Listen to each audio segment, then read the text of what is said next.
વડોદરા શહેરમાં મહાનગરપાલિકા દ્વારા ખોદકામની કામગીરી દરમિયાન હરિનગર પાસે પાણીની લાઇનમાં ભંગાણ સર્જાતા જળબંબાકારની સ્થિતિ સર્જાઈ છે।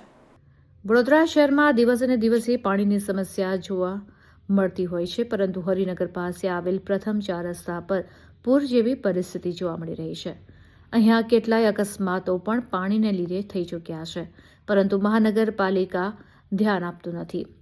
વોર્ડ નંબર 10ના કોંગ્રેસ પ્રમુખ હાર્દિક આમોદિયા દ્વારા વહેલામાં વહેલી તકે આ પાણીની લાઇનની સમારકામની કામગીરી કરી લોકો સુધી પાણી પહોંચે તેવી માંગ કરવામાં આવી હતી।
પશ્ચિમ વિસ્તાર આવેલો છે, જ્યાં વોર્ડ નંબર 10-11નો રોડ સેન્ટરનો પટ્ટો ગણાય છે।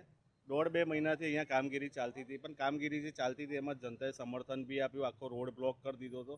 એ બી વાત બરાબર છે કે ભાઈ તકલીફ પડે કે જ્યારે કામ ચાલતું હોય, પણ કામ ચાલ્યા કર્યા પછી બી આજે લાખો ગેલન પાણી વેસ્ટ જઈ રહ્યું છે, જે લોકોને 2 ટાઈમ પીવાનું પાણી નહીં મળતું। એના કરતાં બી વિશેષ અહીંયા વરસાદ પડ્યો હોય એવી પરિસ્થિતિ, પૂર જેવું નિર્માણ થયું છે।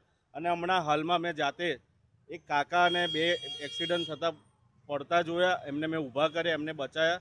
તો આજે કંઈક અકસ્માત થાત અને કંઈ મોટું સ્વરૂપ થાત તો એના જવાબદાર વોર્ડ ઓફિસર હોત, વોર્ડ અધિકારી હોત, અને જે તે કોન્ટ્રાક્ટર છે। આજે 1.5-2 મહિના થઈ ગયા, 1.5-2 મહિના થયા પછી બી આજે પબ્લિકને આ હાલાકી ભોગવવી પડી છે, એ ખોટી વાત છે। આનો તાત્કાલિક નિરાકરણ લાવવું જોઈએ, કારણ કે નળિયાથી તળિયા સુધી ભારતીય જનતા પાર્ટીનું શાસન છે, ધારાસભ્ય એમના, કોર્પોરેટર એમના। તો આ બધી વસ્તુ એમને ફિલ્ડ પર જવી જોઈએ, કારણ કે તમને ખૂબ ભરીને વોટ આપ્યા છે, તો પબ્લિકને હાલાકી ના પડે એ તમારે જોવાનું રહ્યું।